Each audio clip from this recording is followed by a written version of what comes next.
রাশমি পুনর ফিভ একে অপরকে ভালোবেসে বিয়ে করে, কিন্তু ধর্ম আলাদা হয়। রাশমির বাবা তাদেরকে মেনে নেয়নি। তবে এবার যখন তারা রাশমির বাবাকে মারাতে আসে, তখনই ঘটে বিপত্তি। লক্ষ্মী নামের এক অতৃপ্ত আত্মা ভার করে বসে আসিফের শরীরে, আর চালাতে থাকে ভয়ঙ্কর তাণ্ডব লীলা। কিন্তু কে লক্ষ্মী, কি চায় সে, আর কেনই বা সে আসিফের শরীরে ভর করে এই ধ্বংসযজ্ঞ চালাচ্ছে? শেষ হবে জানবো আজকের গল্প লক্ষ্মীতে। শুরুতে আমরা একটা বাড়ি দেখতে পাই, যে বাড়িটাতে কেউ থাকতো না, আর এর আশেপাশের মানুষরাও কেন জানে এই বাড়িটাকে এড়িয়ে চলতো সবসময়। ট্রেন পাশে দেখা যায় একটা বাড়ি রয়েছে, যেখানে বালাক নামের একটা মেয়ে ছাদ থেকে কাপড় আনার সময় হঠাৎ তার লাল কানারের অন্য উড়ে গিয়ে পড়ে সেই 6 নম্বর বাড়িতে। পালাবের বাড়ি নম্বর ছিল 7। তো সেই বাড়ি থেকে পালাব দ্রুত বেরিয়ে আসে। আশা এত কিছু না ভেবে ওই 6 নম্বর বাড়ির উঠান থেকে তার ওড়নাটা তুলে নেয়। কিন্তু হঠাৎই দেখা যায় মাপি থেকে কিছু একটা ওড়নাটাকে টেনে ধরছিল। পালাব তো বুঝতে পারে না কি হচ্ছে, তাই সে আবার ওড়নাটা টান দেয়। তখনই দেখা যায় সেটা মাপি থেকে ছুটে যায়। এসবের খুব একটা পাক্তা না দিয়ে পালাক সেখান থেকে চলে আসে। সেই রাতেই পালাক তার বড় বোন অঞ্জলিকে বলে, বিবি তাড়াতাড়ি তুমি ঘোরাকে চলে আসো তো, আমি রুমে যাচ্ছি। অঞ্জলি বলে, ঠিক আছে, আমি আসছি প্রিটার। তো পালাক যখন তার বোনকে বলে তাদের রুমে চলে আসে, তখন দেখা যায় তার সেই লাল ওড়নাটা তার রুমেই ছিল। তাতে হঠাৎ করেই কিছু একটা প্যান পেছন থেকে দ্রুত চলে যায়, যেন করলো এক অতৃপ্ত আত্মা। পালাক তো এটাতে একটু ভয়ই পেয়ে যায়, কিন্তু সে তাও এইসবের খুব একটা পাত্তা না দিয়ে চলে যায় বেডে। তখনই দেখা যায় তার রুমের দরজায় জোরে জোরে নক করতে থাকে। পালাক তো ভাবে যে তার বোন হয়তো আগমনটা করছে, তাই সে বলতে থাকে, বিবি চলে আয় না, দরজা তো খোলাই আছে, এভাবে নক করছিস কেন? কিন্তু দেখা যায় যে তার এভাবে বলার পরও দরজায় নক করা থামছিল না। এই পালাক এবার বেশ ভয় পেয়ে যায়, আর ভয় করে এগিয়ে আসে দরজার কাছে। এরপরই সে দরজাটা খোলে, কিন্তু সেখানে তো কেউ ছিল না। এটা দেখে তো সে খুবই ভয় পেয়ে যায়, আর দ্রুত সেই দরজা লাগিয়ে আবারও বিছানায় উঠে পড়ে। কিন্তু তখনই সে দেখে যে বিছানার চাদর থেকে কিছু একটা আসছে, একেবারে কালো দেখতে। পালাতে এটা দেখে ভয়ে চিৎকার করে ওঠে, কিন্তু তখনই হুট করে সব শান্ত হয়ে যায়। এরপর এক নিমেষেই উপর থেকে কিছু একটা শক্তি পালাককে বিছানা থেকে টানতে থাকে। এভাবে টানতে টানতে তাকে বাড়ির বাইরে নিয়ে আসে। এরপর সোজা নিয়ে এসে ফেলে সেই 6 নম্বর বাড়িতে। সেখানে তখন ঘুটঘুটে অন্ধকার। সেই অন্ধকার থেকেই কোনো এক মহিলা উঠে আসে, আর এসেই পালাকে পেকে আঘাত করে দেয়। তবে এরই সাথে পালাক ঘুম থেকে নাফ দিয়ে উঠে পড়ে। অর্থাৎ একা পালাকের দুঃস্বপ্ন ছিল। সেটা অনেক বেশি ঘাবড়ে দেয় সে অর্থাৎ এসব কি দেখল। তখন অঞ্জলি তাকে রেখে বলে, কি রে পালাক, কি করেছে তোর? পালাক তখন অস্থির রায় বলতে থাকে, বিবি আমি দেখেছি কে আমাকে টানপে টানপে নিয়ে যাচ্ছে, পরে আমাকে প্রাণে শেষ করে দিয়েছে। অঞ্জলি এসব শুনে বলে, ইস, তোকে তো আমি মানা করেছিলাম ওই বারের মাপি থেকে ওর মাথা না তুলতে, তুই তো আমার কোনো কথাই শুনিস না। ওই ওর মাথা কেন তুলতে দিলি? আর কি কোনো লাল ওড়না কেনা যেতাম? এখন এই লাল ওড়না যতদিন এখানে থাকবে ততদিন কিছুটা কিছু অঘটন হতেই থাকবে। তো কোথায় সে ওড়নাটা শুনি? তো তারপরে অঞ্জলি লাল ওড়নাটা নিয়ে রুমের বাইরে আসে, আর ফিরে দেয় সেই 6 নম্বর বাড়ির উঠোনে। ওড়নাটা পড়তেই কিছু একটা হাত সেটাকে নিচে টেনে নেয়।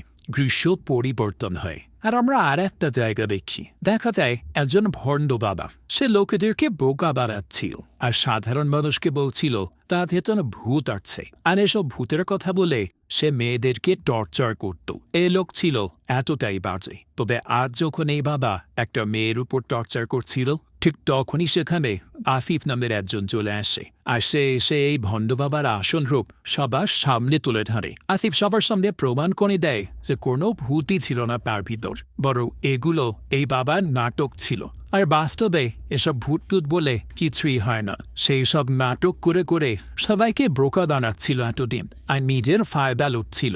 এইসব লোকদেরকে তো 14 থেকে কঠিনতর শাস্তি দেওয়া উচিত। সে এটাও বলে, আর সে যেসব ভূতের কথা বলছে, যদি কখনো আমার সামনে সত্যিকারের ভূত আসে, তাহলে সত্যি বলছি হাতে চুরি পড়ে থাকবো। তো এইরকম কথাবার্তা বলে সেই বাবাকে আজ একটা ভালো মতো শিক্ষা দিয়ে আসে। তা বোঝাই যায় সেসব ভূত জিমে মোটেও বিশ্বাস করে না। তো এইদিকে আমরা আফিফের স্ত্রী লাশমিকে দেখি। আজ তাদের বিবাহ বার্ষিকী ছিল, তাদের বিয়ের 3 বছর পূর্ণ হলো। তো রাশমিকা আফিফ আসতেই বলে, তুমি কি কিছু ভুলে যাচ্ছ? আসিফ বলে, না তো কি বলবো, আমি ডাক্তার দেখিয়ে এসেছি। ডাক্তার বলেছে আমার চোট ঠিক আছে, কোনো সমস্যা নেই, আর তুমি আমার জন্য এক কাপ চা করে আনো না প্লিজ। রাশমি তো তখন খুবই অভিমান করে যে আসিস্ট্যান্টের অ্যানিভার্সারি ভুলে গেছে, কিন্তু সে তাকে কিচ্ছু না বলে রান্নাঘরে চলে আসে। আর তখনই দেখতে পায় যে সেখানে কাপের মধ্যে একটা বক্সে লেখা ছিল হ্যাপি অ্যানিভার্সারি। এটা দেখেই তো রাশমি খুবই খুশি হয়ে যায় যে তার মানে আসিস কিচ্ছু ভোলেনি, সে সব কিছু মনে রেখেছে। এত সুন্দর সারপ্রাইজ পেয়ে তো সে দৌড়ে চলে আসে আসিফের কাছে, আর দেখতে পায় যে তার পিঠেও লেখা এগুলো। রাশমি তো এসব দেখে খুবই খুশি, সে বলতে থাকে তুমি এসব আবার কখন করলে? আসিফ জানায় এই যে যখন তুমি চা আনতে গেলে সেই সময়। রাশমি তখন তাকে বলতে থাকে যে এতগুলো বছর আমাকে এত ভালো রাখার জন্য তোমাকে অনেক ধন্যবাদ, তুমি আমাকে এত ভালো রেখেছ যে আমার মা বাবার কথাও আমার মনে পড়েনি। আসিফ এটা শুনে বলে মিথ্যা কথা, আমি জানি তুমি তোমার মাকে আজ মিস করছো। ঠিক তখনই কল আসে রাশমির মা রাতনার। রাশমি তো কল রিসিভ করেই বলে মা, আজ এতগুলো বছর পর তুমি কল করলে, আমার তো বিশ্বাসই হচ্ছে না। রাতনা বলে আমি তোর সাথে ৩ বছর ধরে কথা বলতে পারছি না, কিন্তু আজ আর থাকতে পারিনি, খুব মনে পড়ছিল তোকে। আর তোদেরকে শুভ বিবাহবার্ষিকী, আমাদের সামনে ২৫ বছরের বিবাহবার্ষিকী আসছে, তাই আমি চাই তুই আর আসিফ এখানে চলে আসবি। কি আসবি তো? রাশমি তখন বলতে থাকে কিন্তু মা, বাবা কি বলবে? রাতনা বলে দেখ, তুই তোর বাবার কথা ভাবিস না, আমি তাকে সামলে নিব, তোরা শুধু চলে আসবি, আর দরকার পড়লে আমার বিবাহবার্ষিকীর গিফট হিসেবে তোকে চেয়ে নিব। এবার বলে আসবি? রাশমি তখন বলে হ্যাঁ মা, অবশ্যই আসব। রাশমি তো আজ এত বছর পর মার সাথে কথা বলতে পেরে খুব খুশি ছিল, তার আজ মনটাই ভালো হয়ে যায়। তো এরপরই রাশমি এক্সাইটেড হয়ে আসিফকে বলে আসিফ, মা আমাদের সবাইকে ডেকেছেন, তুমি যাবে না?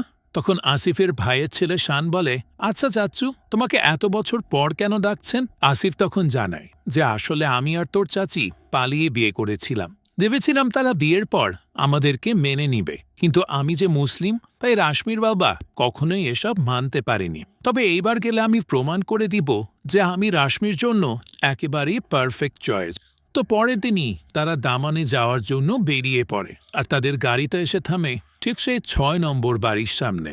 অবশ্য থামে বলা যায় না, সেখানে একটা অ্যাক্সিডেন্ট হতে হতে বেঁচে যায় তারা। তো গাড়িটা যেহেতু ধাক্কা খেয়েছে, তাই সেখান থেকে তাদের একটা জিনিস গড়িয়ে চলে যায় সেই ৬ নম্বর বাড়ির গেটের ভেতরে। আসিফ তখন গাড়ি থেকে নেমে সেখান থেকে এটা তুলে আবারও গাড়িতে উঠায়। তো এখানেই তখন তাদের দেখা হয় আঞ্জলি আর পালাতদের সাথে। রাশমির ফ্রেন্ড ছিল আঞ্জলি, তো আঞ্জলি দেখেই তো রাশমিকে জড়িয়ে ধরে, আর তারপরে রাশমি তার সাথে সবার পরিচয় করায়। এরপরই রাশমি চলে আসে তার মায়ের বাড়ি।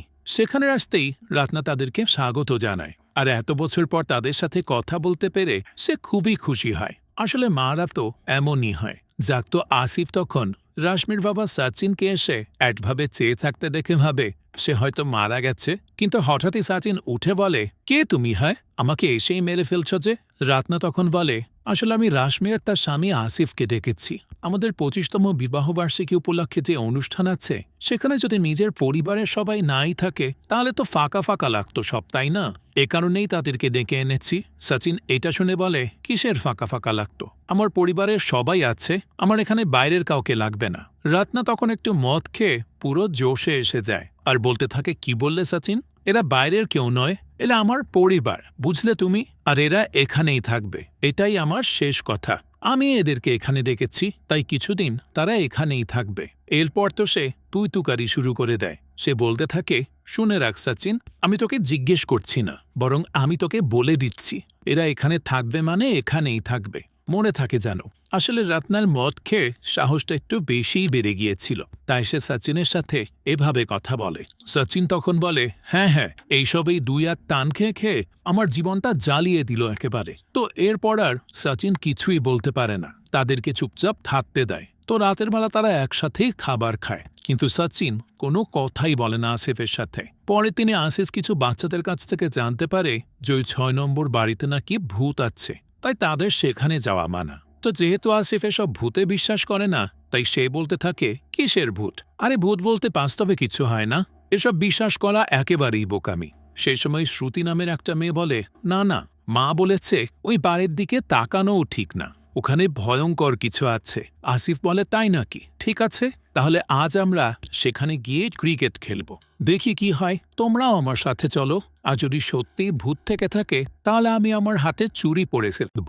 যাক, তো এরপরই বাচ্চাদেরকে নিয়ে আসিফ চলে আসে সেই ৬ নম্বর বাড়ির সামনে। এসেই তো সে ক্রিকেট খেলার প্রস্তুতি শুরু করে দেয়। তো যখনই আসিফ এই মাটিতে স্ট্যাম্পগুলো লাগায় তখনই দেখা যায় সেগুলো মাটির নিচে একটা বডির ভেতরে ঢুকে যায়। আর সাথে সাথেই চারিদিকে আকাশ অন্ধকার হয়ে আসে, তুফান শুরু হয়ে যায়। শ্রুতি এসব দেখে বলে, দেখেছো, আমি বলেছিলাম না এখানকার সবকিছু ভুতুরে। দেখলে তো কি হলো। তো এরপরই দেখা যায় সব বাচ্চারা ভয়ে দৌড়ে সেখান থেকে গাড়িতে উঠে পড়ে। কিন্তু আসিফের তো কিছুই মনে হয় না, কারণ সে তো এসবে বিশ্বাসই করত না। তাই সে চুপচাপ স্ট্যাম্পগুলো তুলে নেয়। তখন দেখা যায় সেখানে স্ট্যাম্পের সাথে রক্ত লেগেছিল। আসিফ তা এত কিছু খেয়ালই করে না, আর সেখান থেকে চলে যায় বাড়িতে সেই রক্ত মাখা স্ট্যাম্প নিয়ে। বাড়ি আসার পরই রত্না আসিফকে একটা নারকেল দেয় আর বলে, এটা একটু ভেঙে দাও তো। আসিফ ওই স্ট্যাম্প টাচ করতেই নারকেলটা ভেঙে চুরমার হয়ে যায়। সবাই তো এটা দেখে খুবই শক, যে এত শক্ত একটা জিনিস এইভাবে কি করে ভাঙলো। তো সবাই এখানে আসিফের শক্তির বেশ প্রশংসা করতে থাকে, কিন্তু আসিফ তো নিজেই বুঝতে পারে না যে তার মধ্যে এত শক্তি কি করে আসলো। তখনই সবাই তাদের নাকে একটা বাজে গন্ধ পায়, কিন্তু এই গন্ধ কোথা থেকে আসছে কেউই বুঝতে পারে না। আসিফের মনে হয় হয়তো এসব সেই স্ট্যাম্প থেকে আসছে, তাই সে বাইরে সেগুলোকে ধুয়ে একটা গাছের মধ্যে ফেলে দেয়। আর তখনই দেখা যায় সেই গাছের তলায় রক্তের ফোঁটাগুলো গিয়ে জমে, যেন এখন এই গাছটাই ভুতুড়ে হয়ে গেছে। তো সেই রাতে দেখা যায় রত্নার হঠাৎই ঘুম ভেঙে যায় একটা অদ্ভুত কান্নার আওয়াজে, যেন একটা মেয়ে খুব জোরে জোরে কান্না করছে। রত্না তখন বিছানা থেকে উঠে যায় আর একটা রুমে নক করে আর জিজ্ঞেস করতে থাকে সে কান্না করল কিনা। কিন্তু সেও বলে, না তো মা, আমরা তো ঘুমিয়েছিলাম। কেন, কি হয়েছে?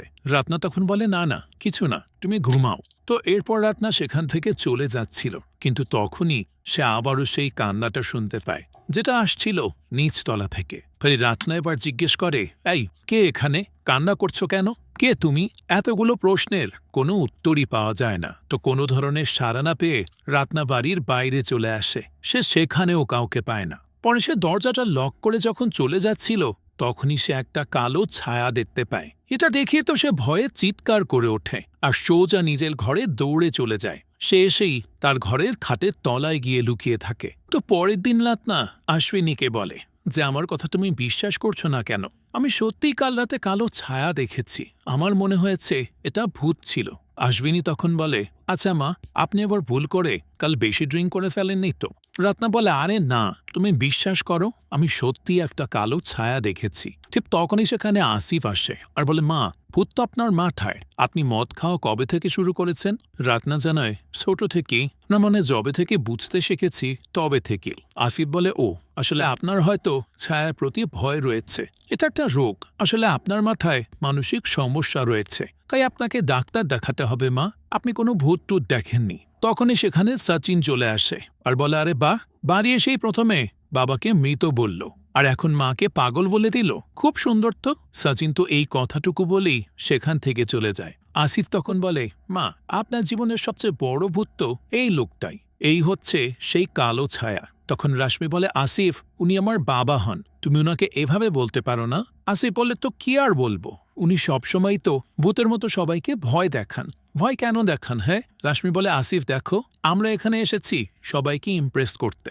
আমরা এখানে এরকম ভূতের ইনভেস্টিগেশন করতে আসিনি। পরের রাতেই দেখা যায় অশ্বিনীর হঠাৎ ঘুম ভেঙে যায়। সে উঠে নিচে চলে আসে একটা শব্দ পেয়ে। ধীরে ধীরে স্টোর রুমের দিকে যায় আর সেখানে গিয়ে দেখে যে একটা কাঠের ঘোড়া নড়ছে। সেই ব্যাপারটাকে খুবই স্বাভাবিক মনে করে সেটাকে সেখানে থামিয়ে যখন চলে যাচ্ছিল তখন দেখা যায় সেটা আবারও নিজে থেকেই নড়তে শুরু করে। অশ্বিনী তো এটা দেখে খুবই ভয় পেয়ে যায় আর দৌড়ে গিয়ে তার স্বামী দীপককে বলে, আরে, স্টোর রুমে একটা কাঠের ঘোড়া নড়ছে। দীপক তো এতে পাত্তাই দেয় না। সে বলতে থাকে, হ্যাঁ, নড়তে দাও। অশ্বিনী বলে, আরে দীপক, সেটা নিজে থেকেই নড়ছে। দীপক এটা শুনে বলে, কি বলছো? অশ্বিনী বলে, হ্যাঁ, আমার খুব ভয় করছে। দীপক তখন বলে, ভয় পেও না, আমি আছি তো। অশ্বিনী বলে, ঠিক আছে, তাহলে চলো একটু দেখে আসি। তো এরপরই তারা দুজন রুম থেকে বেরিয়ে আসে সেই ঘোড়াটাকে দেখতে। অশ্বিনী বলে, এই যে দেখো, ঘোড়াটা নড়ছে।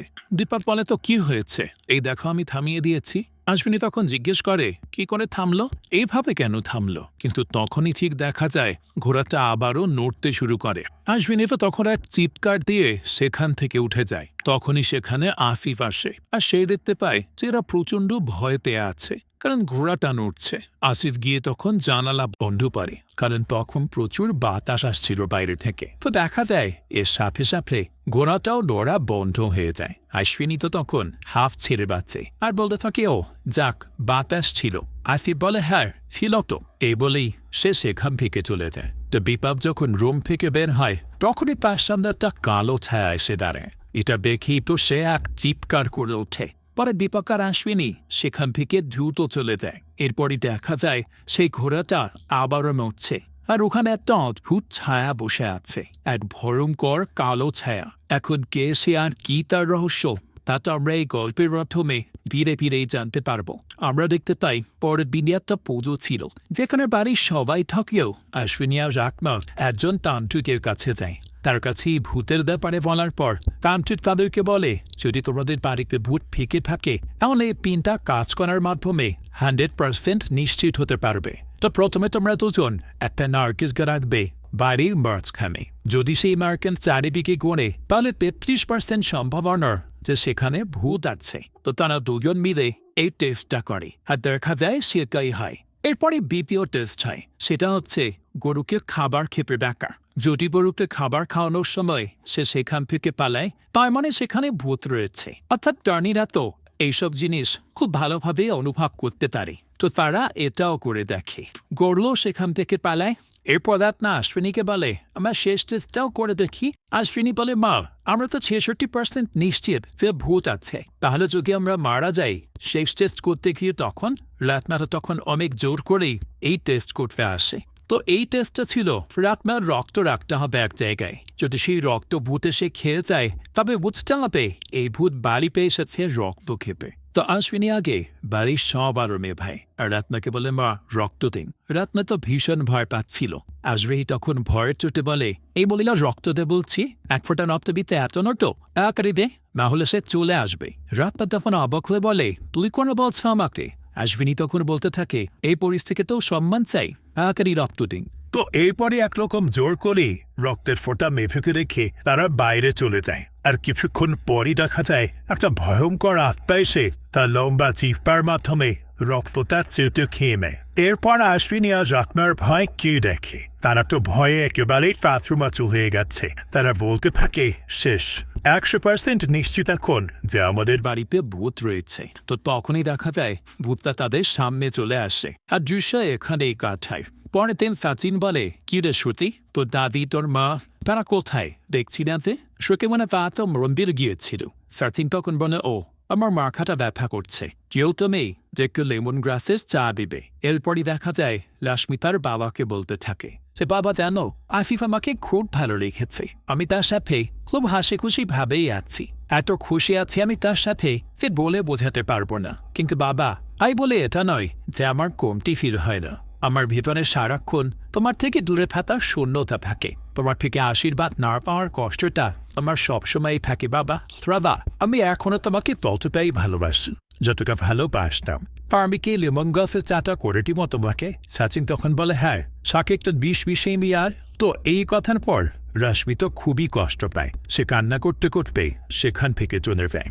আফিফ রাশ্মিকে এইভাবে যেতে দেখে নিজেই আসে ফারফিনের সাথে কথা বলতে। সে তাকে বলতে থাকে, বাবা আপনার রাগটা আমি বুঝি, আর আপনার রাগ করারই কথা, কিন্তু আমি যতবার আল্লাহর কাছে দোয়া চেয়েছি ততবার শুধু আপনার মেয়ে খুশি চেয়েছি, আর সে খুশি এখন আপনার সাথে। আপনি চাইলেই সব সম্ভব। তো আমি কি আপনার জন্য একটু লেমন গ্রাসের চা করে আনবো? আমি কিন্তু এটা ভালো করতে পারি। সাচিন তখন তার কথায় অভিমানটা দূরে রেখে বলে, যাও করে আনো। তো আফিফের পর বাইরে এসে লেমন গ্রাস নেয়, আর এটা সেই গাছটা যেটাতে আফিফ রক্ত দিয়ে ফেলেছিল, সেখান থেকেই লেমন গ্রাস এনে চা করে সে। এরপর সাচিমকে দেয়। তাদের বাচ্চারা মজা করে বলে, এই দেখ বাদু চা খাচ্ছে আফিফের ফেকলে। আর এই কথাই কেউ সাচিনের ইগো হার্ট হয়ে দেয়, তাই সে আর চাটা খায় না, আর বলতে থাকে, আমার ডায়াবেটিস আছে তাই চিনি দেওয়া চা খাবো না। আসিফ তারপর নিজেই সেই চাটা খেয়ে ফেলে, আর চাটা খাওয়ার সাথে সাথেই আফিফ ওই ভূতের বসে চলে যায়। এবার আফিফ চলে আসে 6 নম্বর বাড়িতে। এসে সে একটা জায়গার মাটি খুলে সেই মাটি খেয়ে বলতে থাকে, আমি ছাড়ব না, আমি কিছুতেই ছাড়ব না। তারপরই দেখা যায় এদিকে তান্ত্রিকের কাছে আশফিনিয়া রাতমা চলে আসে। এ ছেলের বউ আর শাশুড়ি মিলা বলতে থাকে, বাবা আমাদের কি হবে? ভূত তো আছে আমাদের বাড়িতে, মায়ের রক্ত সেটুকুতে খেয়ে ফেলেছে। তান্ত্রিক বলে আত্মা অনেক বেশি শক্তিশালী, এরকম প্রেতাত্মাদের কন্ট্রোল করা আমার ক্ষমতার বাইরে। আমি আপনাদের প্রেতাত্মা সম্পর্কে বলেছি, কিন্তু কার বাইরে আমি আর কিছুই করতে পারবো না। এরপরই বাইরে আসা আশফিনি আর বলে, মাফিনি কিরকম ডাক্তার? রোগ মনেছে কিন্তু ওষুধ দিতে পারবেন না। রাতনা বলে, ডাক্তার না, সেটা তান্ত্রিক। আশফিনি বলতে থাকে, দেখেছেন মা, আমার মাথা খারাপ হয়ে যাচ্ছে, আমি কি বলতে ঠিক বলছি? রাতনা তখন বলে, শোনো, আমি একজন বাবাকে জানি, ওনাকে কল করে বলি সব। তারপরই রাতনা সে বাবাকে কল করে, আর ওই বাবা তাকে বলে সে 2 দিন পর আসবে, আর আপাতত সে দোয়া করছে তার পরিবারের কিছুই হবে না। আশফিনি বলে, মা আমি বাড়ি যাব না, বাড়িতেই ভূত আছে আর সে আমাকে বেয়ে দিবে। রাতটা তখন বলে, আরে চলো, কিচ্ছু হবে না, আর বাবা তো বলেছেন দোয়া করবেন। তারপরে নাতমা জোর করেই আশফিনিকে বাড়ি নিয়ে আসে। তো এরপর দেখা যায় ফাচিন তাদের সবাইকে নিয়ে শপিং করতে আসে, যেখানে রাশমি ও আফিফও ছিল। তো আফিফকে রাশমি একটা শাড়ি দেখায় আর জিজ্ঞেস করে, এটা কেমন বলো তো, পরে আসবো? আফিফ বলে, হ্যাঁ পরো, ভালোই আছে শাড়িটা। ফাচিন কখন তাদেরকে দৌড় থেকে দেখে আর রাতনাকে বলে, আমি সত্যি ভুল ভেবেছিলাম যে রাশমি তার জন্য সঠিক ছেলে চুজ করতে পারেনি। আসলে আফিফের থেকে আর বেশি ভালো কেউ রাশমির জন্য হতোই না, সে রাশমির জন্য একেবারে পারফেক্ট। আমি খুঁজলেও রাশমির মতো ছেলে পেতাম না। এদিকে আফিফ হঠাৎ করেই লাল শাড়ি দেখে, আর এটাতে ঠিক তার ভিতরে রাতটা জেগে ওঠে। আফিফ তখন একেবারে মেয়েদের মতো আচরণ শুরু করে দেয়, কারণ তার ভেতরের ভূতটা হচ্ছে একটা মেয়ে ভূত। আর সত্যি এখানে আফিফের মেয়েলি আচরণ দেখে ভয়ের থেকে বেশি হাসি আসে। যার তো এরপরই আফিফ একে একে লাল শাড়ি বের করতে থাকে। দোকানের লোকটা আফিফের এরকম আচরণ দেখলে খুবই সবটায়। আশ্বিনী বলে, আফিফ রাশমি এরকম কালার পছন্দ করবে না। আফিফ তখন বলে, এটা তো আমার জন্য, আমি পরবো। তো আশ্বিনীর এবার সন্দেহ হয় যা আফিফকে নিশ্চয়ই কিছু ভর করেছে। তারপরে আফিফ উঠে চলে আসে আয়নার সামনে, সেখানে দাঁড়িয়ে সে শাড়ি পরতে থাকে। আশেপাশের সবাই তো তখন খুবই অবাক হয়ে দেখছিল সব, আর তারা তো হাসাহাসিও করছিল। তো আফিফ শাড়ি পরা শেষে তাকে একে সবাইকে জিজ্ঞেস করতে থাকে, আমাকে কেমন যাচ্ছে, কি হলো, বর্ণ আমাকে কেমন নাচছে? তখন সাচিদ এসে আফিফকে থামতে বলে। আফিফ বলে, এই মেয়েদেরকে বিরক্ত করতে লজ্জা করে না তো? সাসিম তখন তাকে একটা থাপ্পড় দিয়ে বসিয়ে দেয়। আফিফও সাথে সাথে আর একটা থাপ্পড় রিটার্ন করে দেয় সাচিনকে। ঠিক তখনই হুশ ফিরে আসে আফিফে, নিজেকে সেই অবস্থায় দেখে বলে, আমাকে কি শাড়ি পরিয়েছে? নিজের ঘরের মেয়ে জলাইকে নিয়ে এরকম মজা করতে লজ্জা কর না বা? এই বলেই আফিফ সেখান থেকে চলে যায়। ফ্যাক্টিম্পো তখন বোকার মতো দাঁড়িয়ে থেকে বলে, কি করে গেল রে, আমাকে কি সে খাপ্পড় বেড়ে গেল?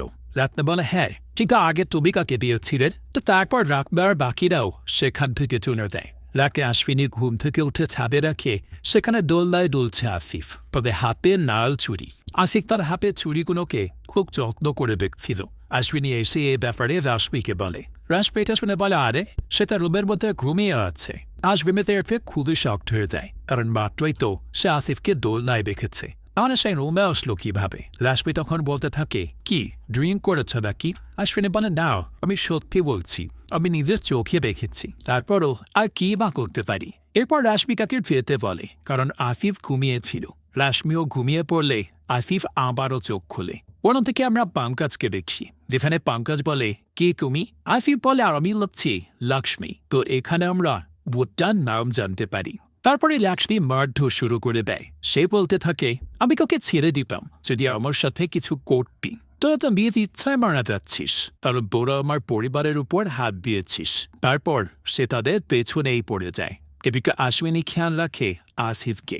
আজ সে দেখে আফিফ খুব অদ্ভুতভাবে হলুদ মেখেছে, আর সেখানে তার পায়ের ছাপও আছে। আশফিনি কখন ভয় হয়ে গিয়ে এই ব্যাপারে রাশমিকে বলে। রাশমি কখন বলে, মা দেখো তো কি বলছিলাম এসব। আশফিনি বলে, মা আল রাতে আমি দেখেছি আফিফ চুরি পড়েছিল। রাকনা তখন বলে, হ্যাঁ রাশমি, আল শপিং মলে কিন্তু আফিফ শাড়িও পরেছিল। সাচিন তখন বলে, হ্যাঁ আর আমাকে থাপ্পড় মারলো। রাশমি সব শুনে বলে, তোমরা কেউ আমার আফিফকে পছন্দ করো না, তাই না? এই জন্যই এসব বলছো তো? পান আমাকে বলে দাও সরাসরি, তাহলে এইভাবে তার নামে মিথ্যা বলো না রাতনা তখন বলে, আরে আমরা কেন লিখা বলবো, আমরা সবাই বেঁচেছি তো। আশ্বিনী বলে, আচ্ছা তোমার বিশ্বাস হচ্ছে না তো, ঠিক আছে, আজ আসি বাড়ি ফিরলে তাকে বাথরুমে পাঠাবে ফ্রেশ হতে, তখন আমি সেখানে হলুদ রেখে দিব। তারপর দেখো সে কিভাবে হলুদ মাখে সারা শরীরে। এরপরে আফিফ আসলে রাশমি বলে, যাও আমি বাথরুমে কাপড় রেখে এসেছি, ফ্রেশ হয়ে আসো। আফিফ বাথরুমে যাওয়ার পর তো তাও সবাই বাইরে থেকে একটা ছোট্ট চাঁদালা দিয়ে দেখে যে সে কি করে।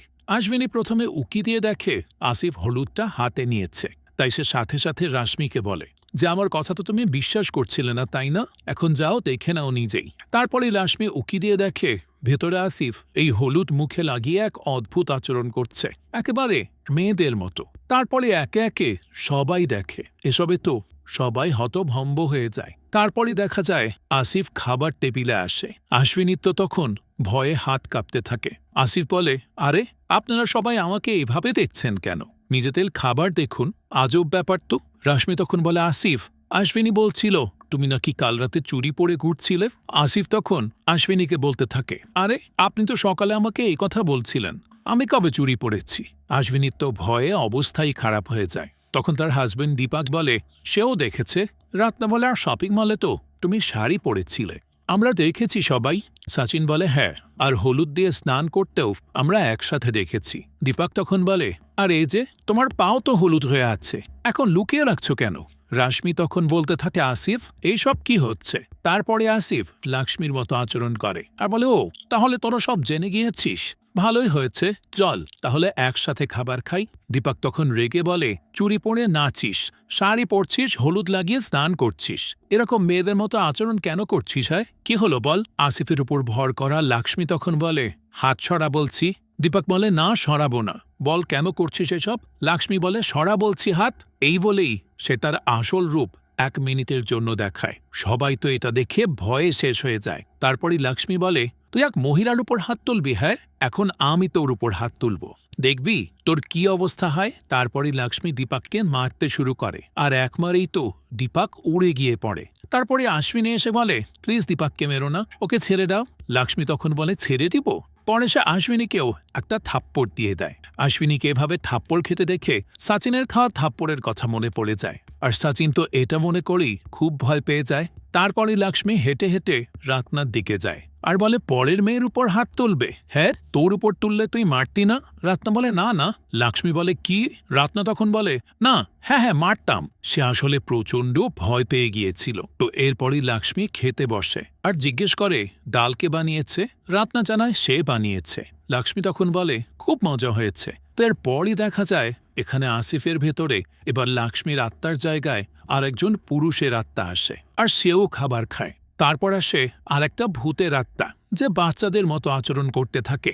এই বাচ্চা ভূতের আত্মা আবার আর একটা বাচ্চাকে ডাকে। তো এর থেকেই বোঝা যায় এখানে একাধিক ভূত আছে। হয়তো এরা সবাই লক্ষ্মীর পরিবারের লোক ছিল, যারা মারা গিয়ে ভূত হয়েছে আর এখন আসিফের উপর ভর করেছে। তো আসিফের ভেতরে থাকা লক্ষ্মী বলতে থাকে যে, আমি এখানে একটা কাজ করতে এসেছি, যদি আমার কাজে কেউ হাত দেয়, আমাকে আটকানোর চেষ্টা করে, তাহলে কিন্তু খুব খারাপ হবে, আর আমি এখন যাব একজনকে খুন করতে। তো এরপরে আসিফের ভেতরে থাকা ভূতগুলো তাকে নিয়ে কোথাও চলে যায়। এদিকে আমরা পঙ্কজের পরিবারের আর একজনকে দেখি, যাকে আজ মারতে আসে লক্ষ্মী, আর তার পরিবারের সদস্যদের আত্মাও আসিফের বডিতেই ছিল।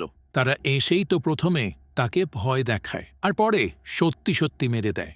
অন্যদিকে দেখা যায় রাশমিদের বাড়িতে সবাই তো ভয়ে তটস্থ হয়েছিল, সবাই তো দেবদেবীর ছবি নিয়ে বসে আছে। তখনই রাশমি বলে, বাবা আমাদের উচিত আসিফকে হেল্প করা। সচিন বলে, হ্যাঁ, আসিফ ভালো ছেলে, শুধু তার ভেতরে একটা খারাপ ছায়া আছে। রত্না তখন বলে, তাহলে আমরা আসিফকে নিয়ে শাহনওয়াজ বাবার কাছে যাই। তো এরপরই তারা আসে আসিফকে দেখতে, যে সে আসলে এখন কোন রূপে আছে। তারপরে দেখতে পায় আসিফ বাইরে এসে বলে, রাশমি একটা পেইন কিলার হবে, জানি না কেন আমার সারা শরীর ব্যথা করছে। রত্না তখন আস্তে করে বলে, আমাদের মাথা ঘুরিয়ে ব্যথা নাকি তার করছে। রাশমি বলে, মা চুপ করো, শুনে নিবে তো। তখনই রাশমি আসিফকে বলে, আসিফ দীপকের মুখে সমস্যা হচ্ছে, তাই তাকে শাহনওয়াজ বাবার কাছে নিয়ে যাবে তুমি। আসিফ তখন বলে, কি সব বাবার কাছে যাচ্ছ, ডাক্তার দেখাও। এরপরই সচিন বলে, তুমিও চলো, কারণ পরিবারের সমস্যা হলে তো পরিবারকে পাশে থাকতে হয়, তাই না? আসিফ তখন রাজি হয়ে যায়, বলে, আচ্ছা ঠিক আছে, আমি আসছি তাহলে। অন্যদিকে লক্ষ্মী যাদেরকে মেরেছে তার বাবা পুলিশকে বলে যে আমি ওই খুনিকে চাই, যদি না পাই তাহলে ৩ নাম্বার লাশ তোড় হবে। এদিকে আসিফরা চলে আসে সেই শাহনওয়াজ বাবার মাজারে। তবে আসিফের ভেতরে তখন লক্ষ্মী চলে আসায় সে ভেতরে যেতে চায় না। শাহনওয়াজ এসে বলে আয় ভেতরে আয়। লক্ষ্মী বলে না আসবো না। তারপরে শাহনওয়াজ তার উপর একটা ফু দিয়ে তাকে আপাতত বের করে আসিফের বডি থেকে। তবে রাতে আসে আসল বিধি করতে। তারা সবাই যখন দোয়া পড়ছিল তখনই আসিফের ভেতর থাকা লক্ষ্মী এসে শাহনওয়াজের সাথীদেরকে ভাগিয়ে দেয়। তাদের পরিবারের বিপদ হয়েছে এসব বলে, কিন্তু সে শাহনওয়াজকে ভাগাতে পারে না। শাহনওয়াজ এরপর আসিফের ভেতরে লক্ষ্মীকে পানির ছিটা দিতেই সে বেরিয়ে আসে। শাহনওয়াজ তখন জিজ্ঞেস করে কে তুই, আর এখানে কেন এসেছিস বল। আত্মাটা বলে বলছি আমি হচ্ছি লক্ষ্মী। এরপরে আমরা লক্ষ্মীর অতীত জীবন দেখি, যেখানে দেখা যায় লক্ষ্মী হচ্ছে একজন তৃতীয় লিঙ্গের মানুষ। তো সে আজ একটা লোককে ধরে বেশ মারধর করে আর বলে কি বললি তুই, আমরা হিজড়ারা কিছু করতে পারবো না, চুরি ডাকাতি আর খারাপ কাজ ছাড়া, আর গীতাকে তুই আজে বাজে কথা বলেছিস।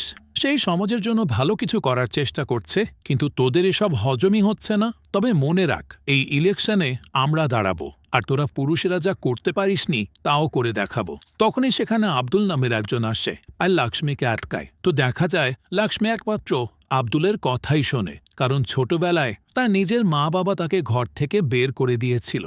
সে যখন রাস্তায় রাস্তায় ঘুরে বেড়াতো, একেবারে খালি পেটে ছিল, তখন তাকে আব্দুলই তার বাড়ি নিয়ে আসে। আর আব্দুলের বাড়িতে আর একটা বাচ্চা ছেড়েছিল যে ছিল মানসিকভাবে অসুস্থ।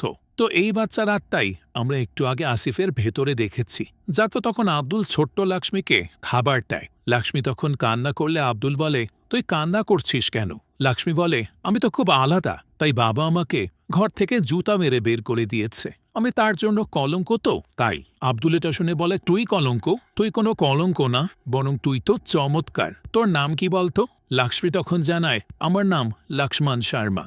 আব্দুল বলে ঠিক আছে, আজ থেকে তুই লক্ষ্মী শর্মা। তারপরে লক্ষ্মী শাহনওয়াজদেরকে বলে আমি সেই রাতে সারাটা সময় বসে ভেবেছিলাম যে আমাদেরকে এই সমাজের কেউ পছন্দ করে না, কারণ আমরা ভিক্ষা করি আর অন্য সব খারাপ কাজ করি। তাই আমি সিদ্ধান্ত নেই যে আমি এই পথে চলব না। তখনই আমার সাথে পরিচয় হয় গীতার। গীতাকেও তার পরিবারের লোক বের করে দিয়েছিল। তো এরপরই দেখা যায় গীতাকে সে নিয়ে আসে আব্দুলের কাছে আর বলে চাচা, গীতা আমার মতোই, তবে আমি তাকে পড়াশোনা করাতে চাই, অনেক বড় করতে চাই। এরপরই দেখা যায় গীতা বড় হয় আর সে তার কষ্টের টাকা দিয়ে লক্ষ্মীর সাথে মিলে একটা জায়গা কেনে, সব হিজড়াদের জন্য স্কুল, হসপিটাল আর হাউজিং সেন্টার বানাবে বলে। তো তারপরে গীতা স্পিচ দিতে গিয়ে বলে আজ আমি যা করতে পেরেছি, যত দূরই আসতে পেরেছি, তার সমস্ত ক্রেডিট আমার মা লক্ষ্মীর। মা তুমি একটু স্টেজে এসে কিছু বলো না। তারপরে লক্ষ্মী এসে বলে জীবনে আমরা যাই করি না কেন, যত কিছুই অর্জন করি না কেন, আমাদের উচিত একটু সেই মুহূর্তে দাঁড়িয়ে পেছনে ফিরে তাকানো, আর পেছনে ফিরে সেই সমস্ত মানুষকে ধন্যবাদ দেওয়া যাদের জন্য আমরা আজ এই জায়গায় আছি, যাদের ভালো কথা খারাপ কথা আমাদেরকে এগিয়ে যাওয়ার জেদ দিয়েছে, সাহস দিয়েছে। আর আমি আজ সবচেয়ে প্রথম ধন্যবাদ দিতে চাই আব্দুল চাচাকে। তিনি আমাদের দুজন অনাথ বাচ্চাকে আপন করেছিলেন, লালন পালন করে বড় করেছেন, আর গীতাকে এতটা যোগ্য করেছেন যে সে আমাদের মতো মানুষের জন্য কিছু করতে পারছে। আর এরপর আমি ধন্যবাদ দিতে চাই গীতাকে, যে একনিষ্ঠভাবে পড়াশোনা করেছে, কষ্ট করেছে, যার ফলে আমরা আজ সম্মান পেয়েছি। আমার বাবা যখন প্রথম আমার ব্যাপারে জানতে পারে, সে আমাকে বাড়ি থেকে বের করে দেয়, অনাথ করে দেয়। যদি আমাকে সে পড়াশোনা করাতো তাহলে হয়তো আজ আমিও ডাক্তার, ইঞ্জিনিয়ার হতাম। আচ্ছা, আমি কি কোনো খুন করেছিলাম তখন, নাকি ডাকাতি করেছিলাম? আমার জন্মের পর আমি কেমন হব সেটা তো আমার হাতে ছিল না, তাই না? তাহলে কেন এরকম শাস্তি, এরকম অবহেলা? আমাকে তো উপরওয়ালা এরকমই বানিয়েছে, তাহলে এর মধ্যে আমার কি দোষ আছে? তাই আপনাদের মাঝে কারো যদি এরকম সন্তান হয় তাহলে তাকে দয়া করে অনাথ করবেন না। একটা বাচ্চা তার মা বাবার উপরেই ভরসা করে, সেই বিশ্বাস ভাঙবেন না প্লিজ। তারপরই তারা সবাই সেখানে লক্ষ্মীর অনেক প্রশংসা করে। এরপর লক্ষ্মী যখন বাড়ি ছিল তখনই তাকে একজন এসে বলে গির্জারা তোমার জমি দখল করেছে।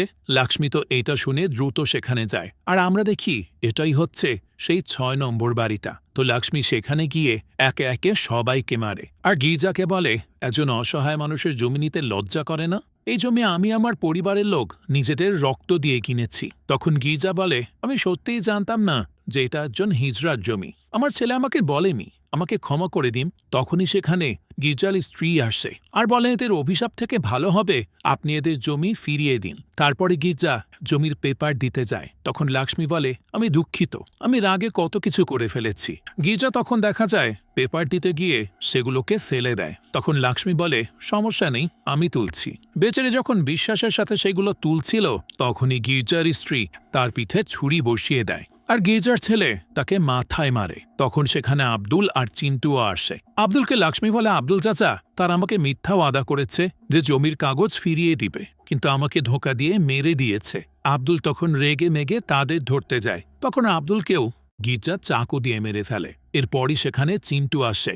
গির্জা তখন চিন্টুর হাতে বন্দুক দিয়ে বলে এটা সত্যি না, মিথ্যা মিথ্যা বন্দুক, মানে আমরা খেলা করছি, তুই বন্দুক দিয়ে নিজেকে মেরে দেখ। লক্ষ্মী তখন আহত অবস্থাতেও বারবার মানা করছিল, কিন্তু অবুঝ চিন্টু তো সেটা বুঝতে পারে না আর সেও মারা যায় গুলি খেয়ে। এরপরে গির্জা তাদের তিনজনকে এই মাটিতেই কবর দিয়ে দেয় আর বলে খুব কষ্ট করে কিনেছে লক্ষ্মী এই জমি, তাই না? তাই এখন সেখানেই তার কবর হয়ে যাক।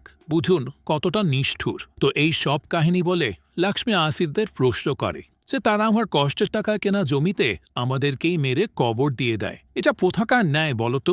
শাহনওয়াজ বলে তোকে এই বোতলে বন্দী হতেই হবে এখন লক্ষ্মী, আমি মানছি তোর সাথে খারাপ হয়েছে, কিন্তু তাই বলে এরকম তুই সবাইকে মারতে পারিস না।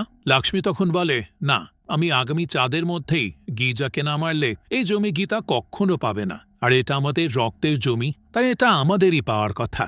তারপরও শাহনওয়াজ তাকে বন্দি করে ফেলে আর আসিফকে একটা তাবিজ দিয়ে বলে এটা যেন সে হাতে পড়ে রাখে, তাহলে আর তাকে কিচ্ছু ছুতে পারবে না। রাশমি তখন জোর করে এটা আসিফকে পড়িয়ে দেয়। ওদিকে শাহনওয়াজ গিয়ে বোতলটা সমুদ্রের মধ্যে ফেলে দেয়। এদিকে গির্জা একটা বাবাকে বলে বাবা, আমাদের পরিবারের একে একে সবাই মারা যাচ্ছে, এর সমাধান কি আপনিই বলুন আমাকে। তারপরে সেই বাবা বলে তোমরা এক হিজড়া আর তার পরিবারকে খুন করেছ, আর এখন সে 3 গুণ শক্তি নিয়ে ফিরেছে।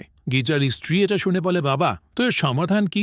সেই বাবা বলে আজ রাতে সব হিজড়ারা মহাদেবের আশেপাশে নাচ করবে, তারপর তারা চলে গেলে সেই আগুনের মাঝে লক্ষ্মী আর তার পরিবারের সবাইকে পুড়িয়ে দিতে হবে, তাহলে এই পরের দিন তারা মুক্তি পেয়ে যাবে আর কোনোই ক্ষতি হবে না তোদের। এদিকে আসিফ হসপিটালে আসে, আঞ্জলির ডেলিভারি হবে তাই। তখন আসিফ বসে বসে লক্ষ্মীর সাথে হওয়া অন্যায় নিয়ে ভাবতে থাকে, আর তাই সে তার হাত থেকে তাবিজ খুলে ফেলে। আর লক্ষ্মীও তখন সমুদ্র থেকে উঠে চলে আসে আসিফের ভেতরে। এদিকে হিজড়াদের সাথে নাচ করা শেষে আসিফ তো লুকিয়ে থাকে। তখনই সেখানে গির্জা আর তার স্ত্রী আসে লাশ পোড়াতে। সে সময় আসিফ তার বডিতে লক্ষ্মীকে নিয়ে আসে আর একে একে সবাইকে মারে, তবে গির্জার স্ত্রীকে তার নিজের হাতেই মারায় চাকু দিয়ে।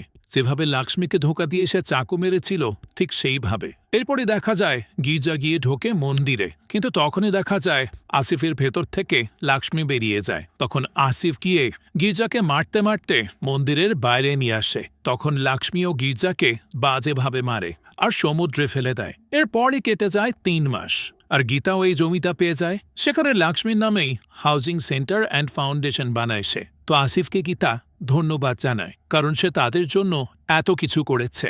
রশ্মি তখন বলতে থাকে তুমি তাড়াতাড়ি ইলেকশন জিতে যাও আর আমাদেরকে পার্টি দাও, তাহলেই হবে, এসব ধন্যবাদ দেওয়ার কোনো দরকার নেই। গীতাও বলে হ্যাঁ হ্যাঁ নিশ্চয়ই। তখনই সেখানের জন্য এসে বলে গীতা দিতি, বিপক্ষের লোকেরা আমাদের সব পোস্টার জ্বালিয়ে দিয়েছে আর সবকিছু ভাঙচুর করে এদিকেই আসছে। তখনই সেখানে দেখা যায় আসিফের ভেতরে আবারও লক্ষ্মী চলে আসে, আর এখন আবারও হয়তো তাদের উপর লক্ষ্মীর বজ্রপাত হবে, আর এভাবেই হয়তো সে গীতাকে সারা জীবন প্রোটেক্ট করে যাবে। তো এই দৃশ্যের সাথে এই গল্পটাও এখানেই শেষ হয়ে যায়। এই তো ছিল এক আত্মার প্রতিশোধের গল্প। এই গল্পটা আপনাদের কাছে কেমন লেগেছে সেটা অবশ্যই আমাদেরকে কমেন্ট করে জানাবেন। যদি এতটুকুও ভালো লেগে থাকে তাহলে একটি লাইক দিয়ে যাবেন। আর হ্যাঁ, আমাদের এই চ্যানেলে কিন্তু প্রতিনিয়তই নতুন নতুন ভিডিও আপলোড করা হয়। সেই সব ভিডিওর আপডেট পেতে আমাদের চ্যানেলটিকে সাবস্ক্রাইব করে বেল আইকনে অল দিয়ে রাখতে কিন্তু ভুলবেন না।